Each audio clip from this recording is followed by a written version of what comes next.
E aí, gente bonita, elegante e sincera, tudo bem com vocês? Sou Fábio Castilhos e vamos trabalhar um pouquinho com a segunda geração romântica, baseado basicamente nas questões poéticas, tá certo? Bora lá. A segunda geração romântica muitas vezes é chamada de geração mal do século, ultrarromantismo ou byronismo. Por quê? Porque no byronismo ela faz referência a Lord Byron. Quem foi Lord Byron? Lord Byron era poeta em inglês que lá pelos anos de 1800 e pouco se tornou bastante relevante em toda a literatura mundial, principalmente pela forma sentimental que extravasava nas suas poesias.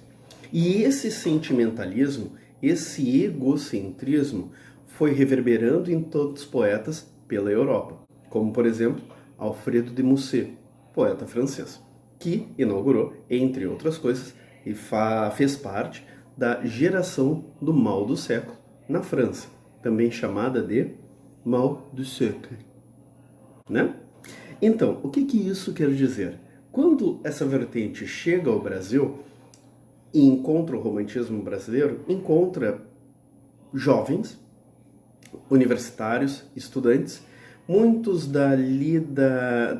dos centros acadêmicos do mundo universitário de São Paulo, e a partir dali, entre alguns poetas, acabam se destacando Álvares de Azevedo. O que é o Álvares de Azevedo? Entre tantas poesias, no seu texto a gente encontrava um sentimentalismo exagerado, a busca pelo tédio, a fuga das coisas da vida. A tentativa de falar sobre a morte e sobre como seria bom fugir de todo esse sentimento de melancolia é que importava naquele contexto de meados do romantismo. Por que a segunda geração do século, a segunda geração romântica, acaba se tornando essa geração tão sentimentalista? Porque vindas de um nacionalismo exagerado, surge também uma juventude um pouco reflexiva. E esse exagero reflexivo se transforma em poesia. Por isso, dê uma olhada neste exemplo, Se Eu Morresse Amanhã, de Álvares de Azevedo. Se eu morresse amanhã, viria ao menos fechar meus olhos, minha triste irmã, minha mãe de saudades morreria se eu morresse amanhã. Poeta de tantas obras, mesmo muito jovem, ele morre em torno dos seus 20 e poucos anos. Então, quando ele produz poesia a partir dos seus 16, quando ingressa na Faculdade de Direito em São Paulo, ele publica, entre algumas dos seus livros, o primeiro livro de poesias em 1853. Este livro, mais tarde, vem a ser republicado, reeditado, com o nome de Lira dos 20 Anos. Essa obra é tão importante porque é ela quem carrega muitas das características que nós reconhecemos hoje como sendo o romantismo, o exagero, a busca pela dor, a falar sobre o tédio, falar sobre o sofrimento individual do poeta, o quanto os meus problemas enquanto poeta, enquanto as minhas dores são mais importantes do que tudo o que está acontecendo ao redor do mundo.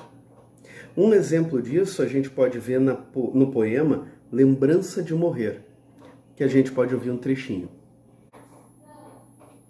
Quando em meu peito rebentar-se a fibra, que o espírito enlaça a dor vivente, não derramem por mim nenhuma lágrima em pálpebra demente, e nem desfolhem na matéria impura a flor do vale que adormece ao vento. Não quero que uma nota de alegria se cale por meu triste passamento. Retome esses dois primeiros versos.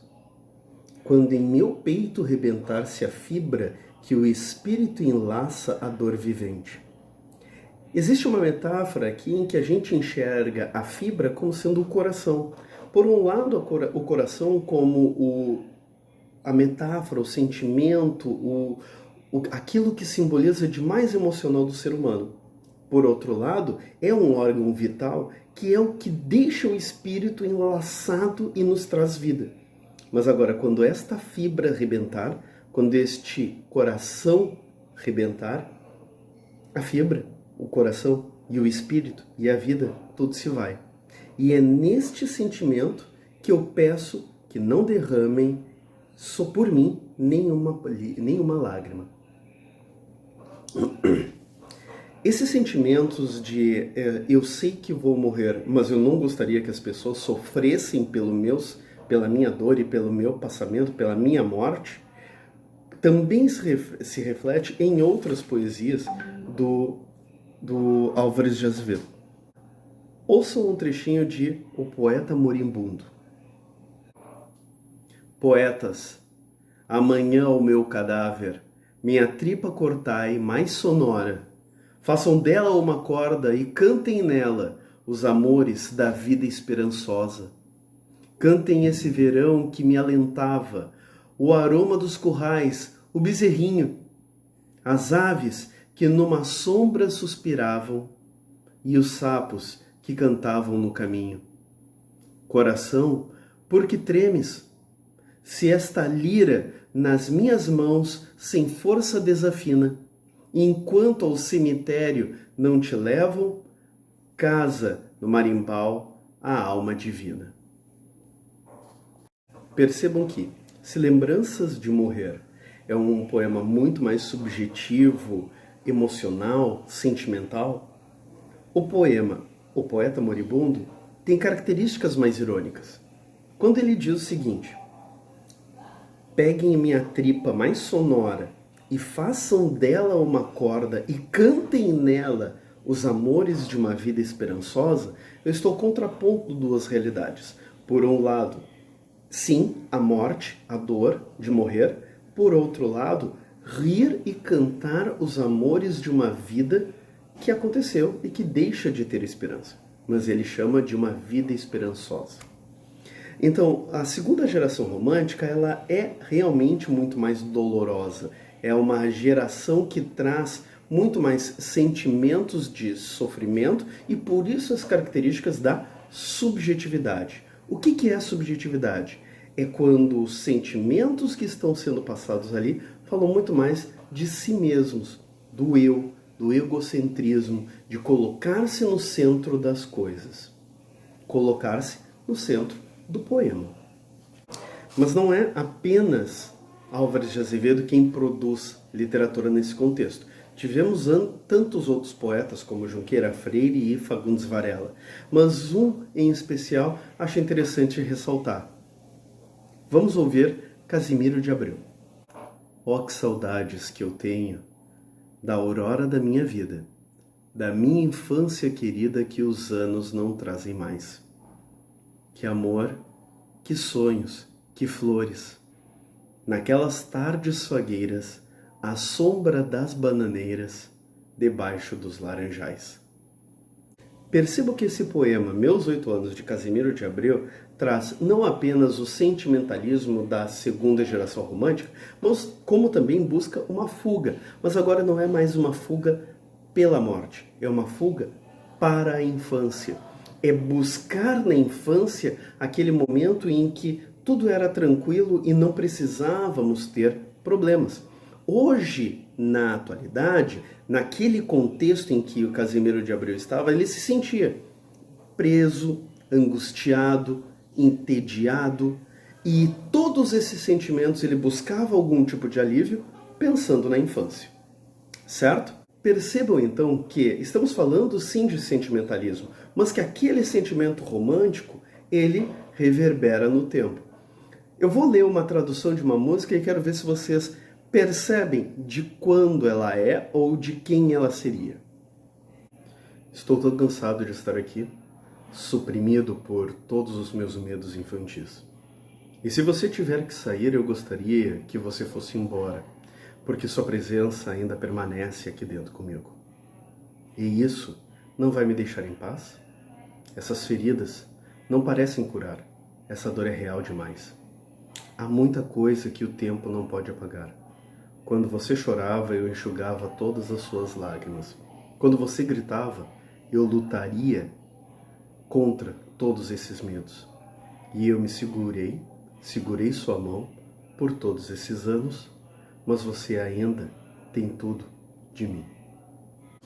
Vocês conseguiram perceber que essa é a letra de My Immortal, do Evanescence?